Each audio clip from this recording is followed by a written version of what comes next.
Hi, and welcome back to Living Inspired with Autism. This is the podcast for parents of autistic children who really want to live calmer, have a more joyful life while raising their incredible kids without losing themselves in the process.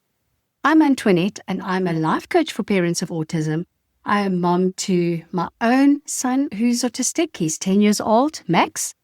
I'm a wife and a business owner, so a lot of hats. Every week, I share practical tools and stories and encouragement to help you build a thriving family life with autism at its center.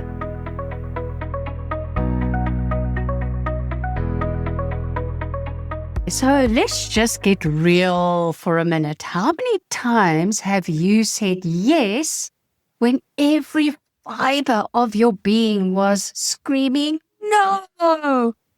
Yes to staying late at work when you're already exhausted. Yes to school committee because they really need a parent's voice.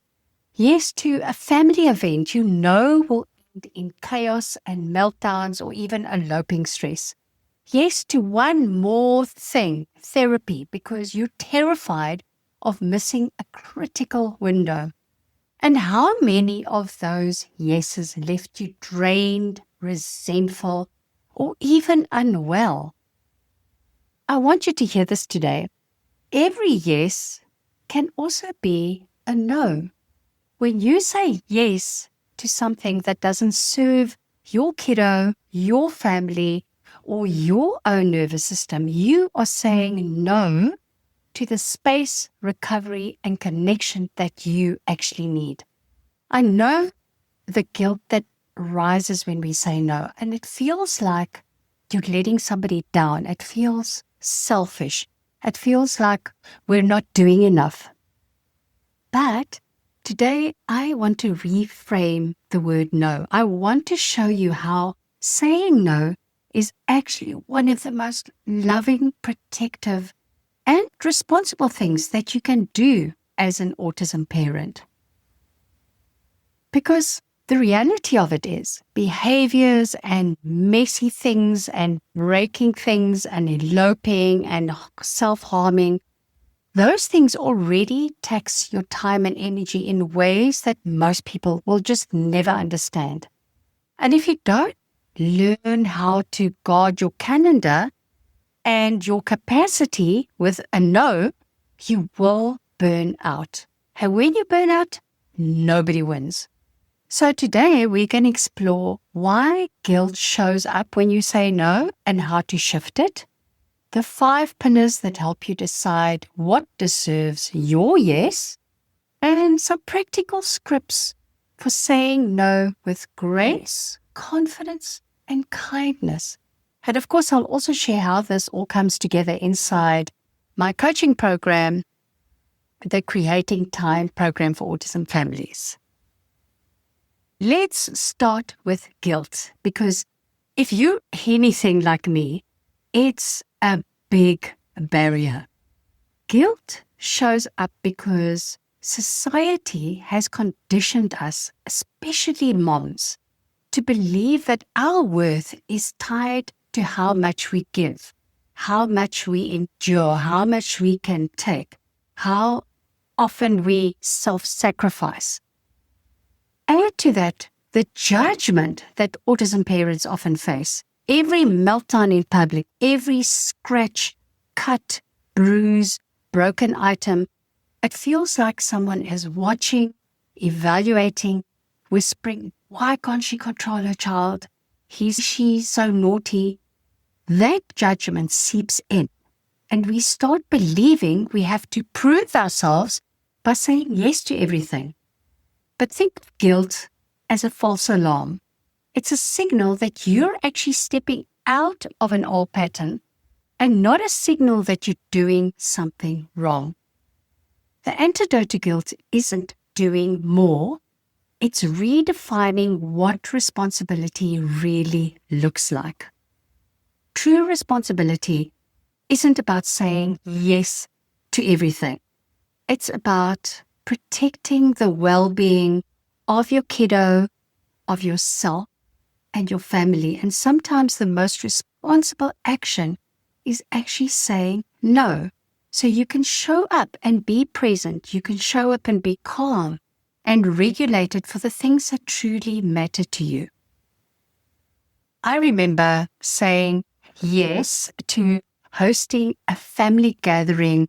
I think it was an early Christmas lunch when Max was in a season of elopement and climbing on things. And I thought, okay, no, it'll be fine. I'll manage. It's going to be at my house, so I can let things slide.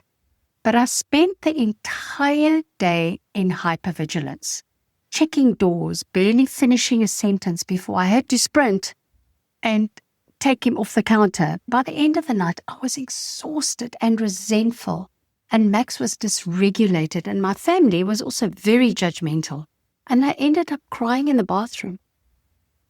Looking back, the responsible thing would have been to say no, or at least, yes, but let's do it at your place, not mine. And that was the day I began learning what boundaries really are. So when you're unsure whether to say yes, run it through some filters. For example, does this align with our current family priorities? Is this the right time? Maybe later, but not now. And do I have the time, energy, and regulation? If it's less than a 3, on a scale of 1 to 5, if it's less than a 3, it's a no. And will it refill my cup or drain it? Will this create stress that outweighs the benefit? If it doesn't meet at least a 4 or 5 of these filters, the kindest answer is no. Now, this is exactly the kind of work that we do inside my program, Creating Time for Autism Families, because saying no isn't just about words. It's about building a life where your yeses align with your values, your capacity, and your kiddos' needs, and of course your families as well. And inside Creating Time, you'll learn tools to manage guilt and anchor in your values, a framework for evaluating commitments, and coaching support to practice boundaries until they feel natural. And if you're tired or overwhelmed and ready to protect your energy, the link is below in the show notes.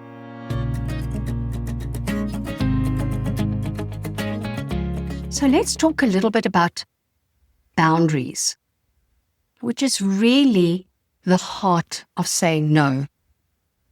A boundary isn't a rule for other people. It's a clear line for you, how you will act to protect your well-being. Think of it like a fence around your garden. You're not building it to punish your neighbor. You're building it to protect, to keep your kiddo in, or protect what you're growing inside, your plants, your garden. A boundary says, if you come through this gate, here is how I will respond. It's about self-leadership, not control. Boundaries are statements of what we will or won't do, our actions, and not their behavior. For example, what is not a boundary is, you can't talk to me like that. If somebody says something to you, a boundary is, if you speak to me in that way, I'm going to end the conversation and call back later, or not at all if that's what you want to do. Setting a boundary is step 1. Holding it is where the real work is, because that means following through calmly without over-explaining. And the more you uphold your boundaries, the more your nervous system learns, I am safe to protect myself. My no is my no. Now, consequences aren't punishments. They're the natural result of your boundary. For example, if a therapist cancels last minute again, you may decide to choose another provider. If a friend ignores your limits, perhaps you shorten your visits.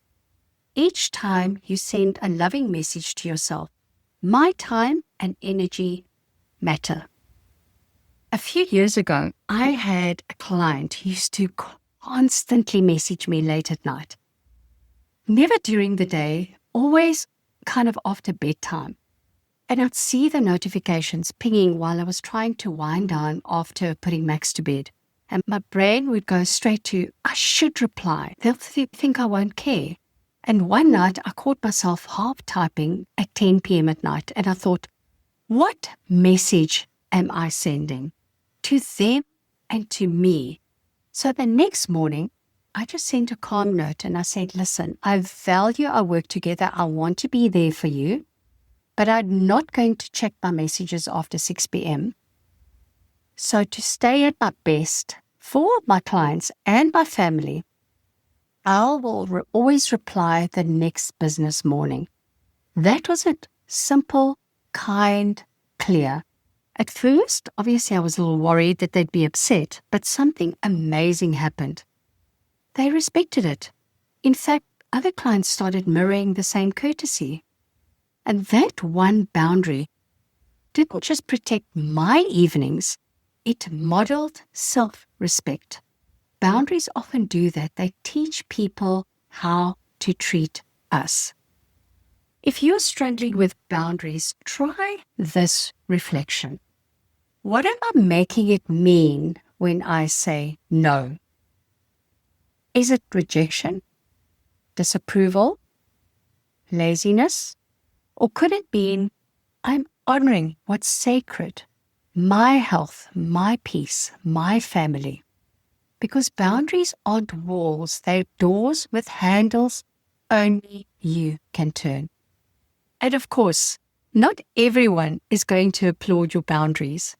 Some will guilt trip you, they will question, they will push back, they'll test you, especially those who benefited from your old yeses. And you know what? That's okay. Their reaction doesn't mean your boundary is wrong. So I'll give you 3 quick strategies. So do the broken record effect. Calmly repeat, that doesn't work for us right now. And they come back at you and just keep saying, that doesn't work for us right now. And they come back with something else, you say, that doesn't work for us right now. Or you could use the redirect. Offer an alternative that works. For example, say, we can't do the party, but we'd love a short park visit. Or you could have the boundary plus empathy. For example, you could say, I know you'd love for us to be there. We can't make it, and I appreciate you understanding. You don't owe lengthy explanations because your well-being is reason enough. And remember, upholding a boundary might feel uncomfortable at first. That's not guilt, that's growth. Let's anchor here, for example, saying yes to everything isn't love, it's fear. Saying no from a grounded place isn't rejection, it's protection. Every no creates space for a deeper yes. And when guilt rises, breathe and remind yourself, I'm not letting them down, I'm lifting us up. Boundaries aren't selfish, they're how we preserve our ability to love generously. When Max was in a season of high dysregulation, I said no to nearly everything. Volunteering, holidays, social events, and it was hard, but it created space for recovery, safety, and connection. And later, I used to say no to clients who constantly shifted schedules. That no gave me the freedom to design my time intentionally. These weren't selfish no's. They were sacred no's. No's that were made from love.